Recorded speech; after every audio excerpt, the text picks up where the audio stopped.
Hi, beautiful people. I hope you're doing great. Welcome to another video. I'm so excited that I am doing this more consistently now because what I also realized is that I love watching this type of chatty videos. Um, I remember when I first discovered YouTube and it just became such a big thing. I would just love watching people talking about what their favorite things are because it's so personal and you really get to understand someone and like know someone's personality. So that's what I'm gonna be doing today. I was so excited. I'm also so excited because everyone's kind of been talking about going back to the analog days and like what that represents and what that means. And for me, this is also what it is, like creating a community that's meaningful and that's purposeful, even if it means that I will share what my favorite books are right now. So, yes, let's jump into it. One thing that I have kind of realized about myself now I'm 31, crazy times. I'm 31 and I've always wanted to be the type of person that loves wearing color. I mean, don't get me wrong, I love the occasional color, but I'm just not that type of gal. And that's okay. I mean, I will put a little glittery eyeshadow on, and I'll be happy about it. But I just love like grays and whites and blacks and browns, and that is the palette that I will stick on. Occasionally, you will see me wearing green, but that's about it. And I think also just like understanding what your style is, what type of things you love wearing, what type of things you love styling, and having those things in your closet instead just like will save you from like buying extra things further down the line because you know yourself, you know what fits you well, you know what fits your personality, you know what's functional for you, you know what you love, you know what type of brands you love, and that's fine. um I think I still love, as a true millennial girl, I still love the type of athleisure wear that became popular when the girlies were around. I mean, they're still around here, but you know what I mean. Like the athleisure, like this is the type of things that I just love wearing so much, and yeah, that's good. Um, Speaking of which, I think finding like a brand that you love, enjoy, you resonate with, I think it's good to just like keep loyalty to that brand, if you can, if you want to. Once you find something that fits well, that fits your style, you love the material they're using, like it's functional for you, then sometimes I feel like we make so many tiny decisions that it's just so overwhelming to always like look elsewhere, like what's out there. Well, maybe there's something that's better, maybe there's something that's just, more exciting, more functional. And don't get me wrong, I love doing research myself. But I think it's also okay to be not always diverted our attention to so many different corners of the world and internet. And that's something that I'm intentionally learning and intentionally sticking to this year. Um, I will do a shameless plug. It's not sponsored yet, but please sponsor me, Sweaty Betty, because I love that brand so much. I've been loving it for a long time. It's a British brand that really focuses on empowering women, and all their clothes and workout clothes are so functional. Last me, literally, I have two pairs of leggings from them, and I've been wearing them every single day for the past 2 years when I go to the gym. Like, that's just the truth, and they're still intact. Obviously, there's a little wear and tear, but I wear them. I have a gray pair of leggings, and then I have the black pair of leggings. I have a sports bra. That's the one. That's the one. It's so good. And I just ordered some new stuff from We Are Tala. That is the type. That is the style, right?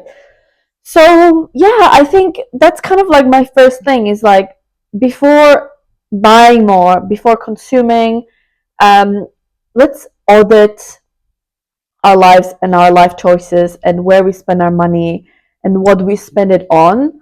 Um, because you might buy things because you think it's trendy or it deserves your attention, and it might for a while, but then you realize you actually just are selling it or you donating it to a charity shop, and maybe you want to become a bit more mindful. So I think identifying brands that resonate with your values, that you find you love wearing and represent who you are, or like if you buy something knowing that it will take you to the next 5 years of your life, like how beautiful is that? Like you literally have a piece of something that will stay with you for so long.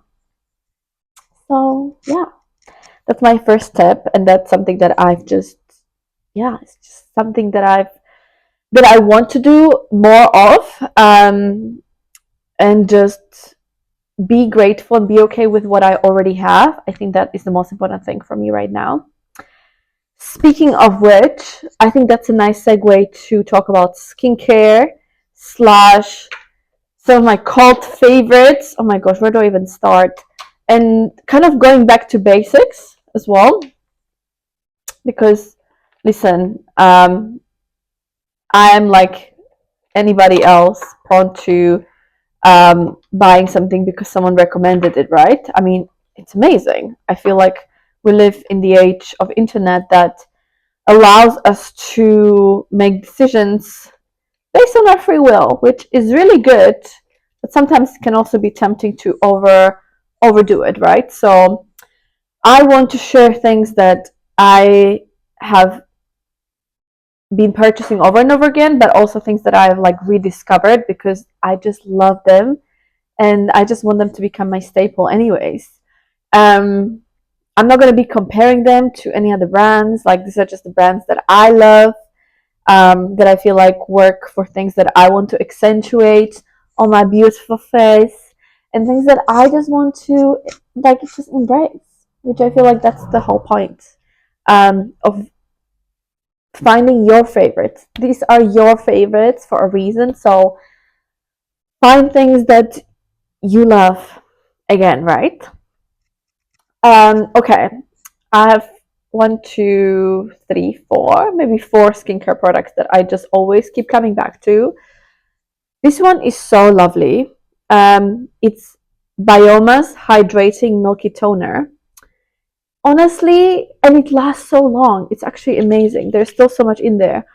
I just pop it on in the morning. Sometimes I mix it with my little tinted sunscreen or like a foundation, and it just gives you like such a nice, hydrating, glowy base. Yeah, I love it so much. I do it morning and night. Um, Definitely became my holy grail.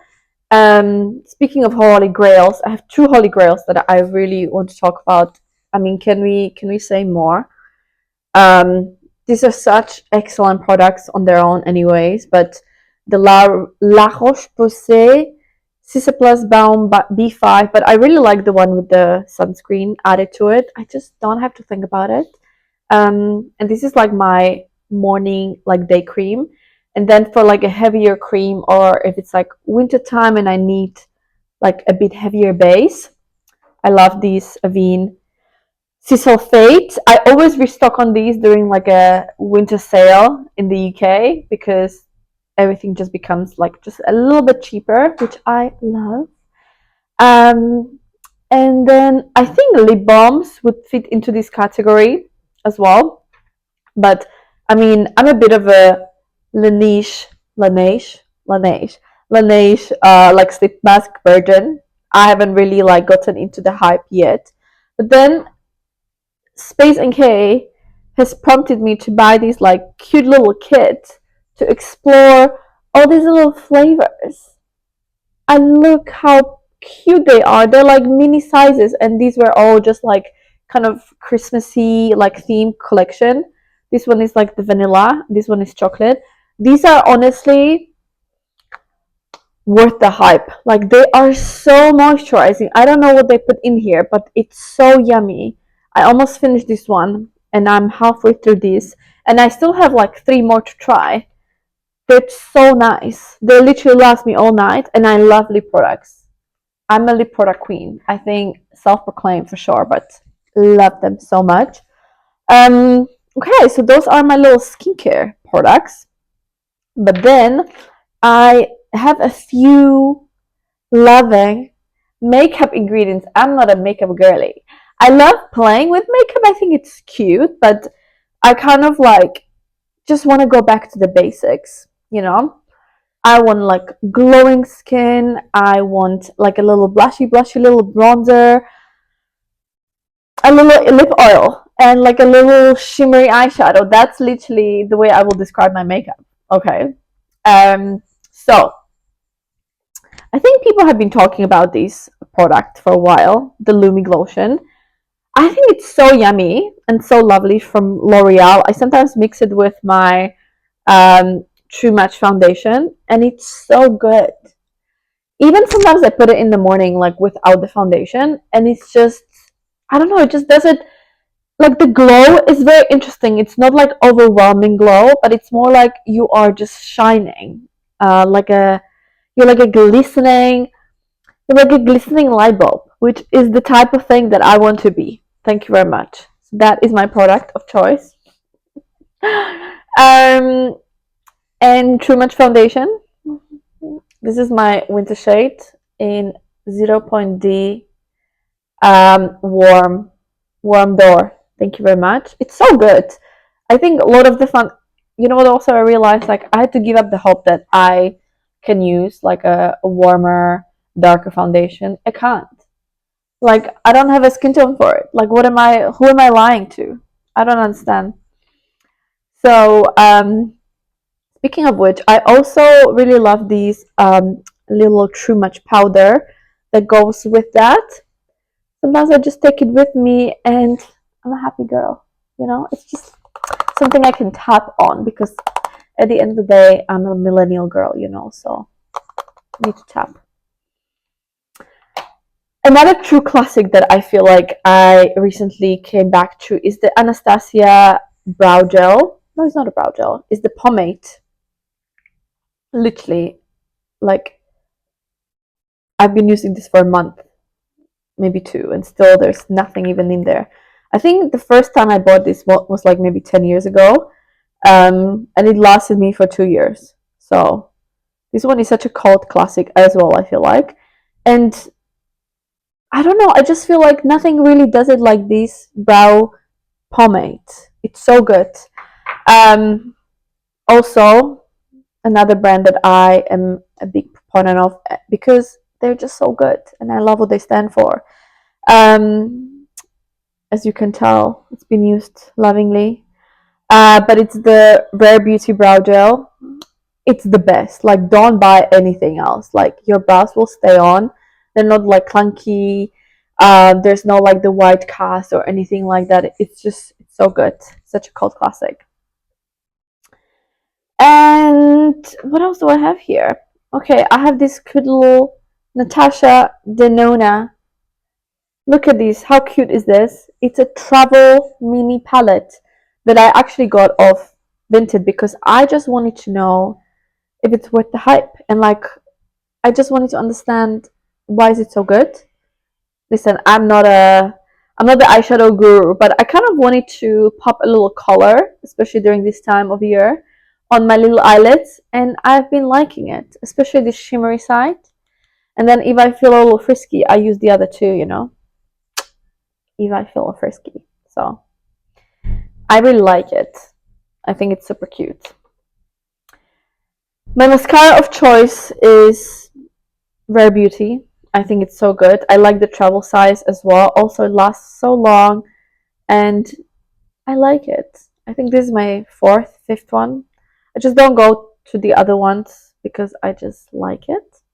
Is that good enough reason to repurchase? I think so, right? I have two blushes in here. Is anyone surprised? I don't think so. These are the mini blushes, which is hard to tell, but I actually love these ones because I remember the first time I got the Rare Beauty blush, I think it was also in the shade Hope. And I got the big, like full size version. And it literally was in my makeup bag for 4 years. I just couldn't finish it, which is a testament to the product itself. Because if you know anything about Rare Beauty products, you literally don't need a lot. but it goes a long way. It's very pigmented. It's very blendable. Sometimes I even use it as an eyeshadow because who makes the rules, right? Um, but I really like these mini ones because they're really great and travel friendly, which I love. But I have these in the. Can you see? How do the influencers do this? Shade Hope and Happy. This one is a bit pinkier, but I really like these for summertime and springtime. It's such a nice shade. This one is a bit more muted. And yeah, and I have two lippies here as well. I love lip products. I literally love lip products so much. And I have two that I've been currently rotating. And if I'm not wearing these, I will just put these on. This one is the Maybelline Lifter Gloss. I love these glosses because they are nice and moisturizing, but they're also like, it's almost like a lip stain. I'm obsessed with it. Like if I'm going somewhere like out interacting with people and I need something like just extra, I always use that one. And this one is the L'Oreal Lip Oil, and it's so good. This one is a shade Nude Macaron. And again, it's nice. It's nice. It's not overcomplicated. It's really nice. And the last product that I have here actually is, oh my goodness, I've been looking forward to these for so long. First of all, I love Rare Beauty. Like all of her products, like I literally wear and use every single day. But I have been looking for my signature scent for a long time. Like I have found scents that I enjoy, but they were not like Martina scents. You know, I didn't feel that they're going to become my go-to scents. Can I just tell you about these? Oh my goodness, it's so beautiful. I don't even know how to describe it because it's so. You just, if you have Sephora next to you, just go and smell it because it's so incredible. And just look how beautiful it is. It smells It smells warm and spicy and caramelly, and it smells just so, it just smells delightful. And this has definitely became my signature scent. So these are all the products that I've been loving. Please let me know which products you have been loving. And yeah, I just want to take it back to basics. Like I don't want to overcomplicate things, and I just, excuse me. Um, I love I love just identifying things that I love, that my skin loves, and just supporting the companies as much as I can. You know, we're all doing our best here. I think that's the most important thing. So that's the skincare slash makeup. Now, I mean, I have a big pile of books that I can literally just do like separate video on, and I probably will because this is something that I am just passionate about in general. Um, but I think if I could just pick a few of my favorite books that I've been loving in 2025 and I've been like actively studying and reading, it would be these ones. First, The Creative Act. I don't know if you have come across this book before. It first came as a hardback, and I think only recently they did the paperback. It's such a beautiful book for people who, honestly, for anyone, because I think human experience is deeply creative in general. But if you want to deepen your creative practice, or if you want to romanticize a creative practice that can sometimes be ostracized in the world, please pick up this book. It's like, it's these are like love letters, diary entries, and affirmations all at once. Let me read something for you so you know kind of the type of things that are in here. But I love that each chapter starts with like a little quote or like little mantra to like remind you why you started or why you're doing what you're doing. Okay, so Is it time for the next project because the clock or calendar says it's time, or because the work itself says it's time? So, pick up the book. Speaking of creative practice and speaking of creative inquiry, should I say more? Because what a beautiful, first of all, can we just appreciate how beautiful the book is? It's so stunning. Even the cover, like if you just uncover, like what a pretty color. It's usually like beige or white, so I appreciate the pop of color here as well. I don't know even where to start with this one because it's just so unique and so beautiful. But Suleika Jawat is, I mean, she's so many things, but she's such an incredible writer. She has such beautiful Substack as well. Just talking about her experience, how journaling really kind of opened a path to a new life experience for her, and how journaling has saved her in a way when she was struggling the most with some of the health issues that she's had. So I would definitely go and check her Substack because it's so beautiful.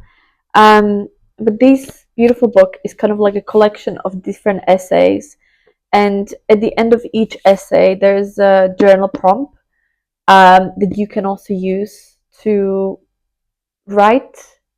And I think for someone who loves journaling and sometimes is stuck with, like, if you just like get all the things out of your mind that you just wanted to put onto the paper out, and then you kind of just like are not really sure what to write about, it's such a beautiful book. It's so creative in nature, and just pick it up. It's so beautiful. And my third book that I would love to talk about a little bit is this fabulous book by Africa Brooke called The Third Perspective. If you're not following Africa on Instagram, please do, because she such a force of nature and such a voice in like the movement of self-censorship and self-expression. I have learned so much from her Instagram, and she is one of those people when you go to her page, you kind of feel like it's a blog post. It's kind of like, you know, those old days again, like when you go to MySpace or like even Pinterest and you feel like everything that's there is very intentional. And she's so good at like engaging with the community and making sure that people have a space to express themselves without judgment. So she really is really good at creating space for people to have sometimes very controversial conversations, which I think we all need, honestly. And this book is just an extension of that. It's a book about finding your own voice in a world that's kind of telling you not to have your own voice, or the world that's telling you to silence yourself for one reason or another. Um, I'm not gonna spoil it because there's so much wisdom in here and so much worth exploring. And I still haven't even finished the book myself. But it's just she is so good at like she's so good at like setting a stage for you to be okay with having, for example, different opinion. And I've learned a lot from this book. So the last thing that I kind of want to talk about is something that you can do yourself, something you can create yourself. And I've just been loving this as a part of my morning practice. After my meditation, I usually also just put affirmations.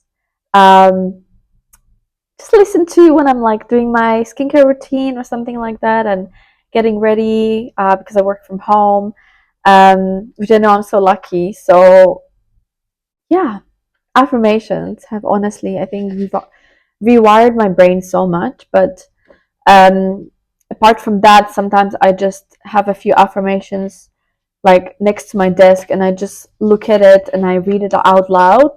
And obviously, you can kind of customize these in a way you want, but I just have index cards and I write things that are meaningful for me and things that I feel like will help me and carry me through the day. It's a beautiful day to be alive. My peace comes from assumption, and I I am the director of my inner world. I'm changing my assumptions. I only need my imagination. How beautiful these are. And I feel like having these next to you and just like glancing at it throughout the day, I think can really just remind you of the most important things in life, which is being grateful for where we are and being grateful for who we're becoming, and just being grateful for the people that we have in our lives that are supporting us through this journey. Because contrary to the very popular opinion that we can do it all, yes, we can do it all, but we cannot do it all by ourselves. And the village is so important, and building our community around us is so essential and so much more fun when we're achieving our dreams. Like having other people supporting us and cheering us on and cheering us forward is what life is all about. So I hope that you have enjoyed this video and have taken some inspiration from it. I am sending you so much love, and I cannot wait to see you in another video. Thank you.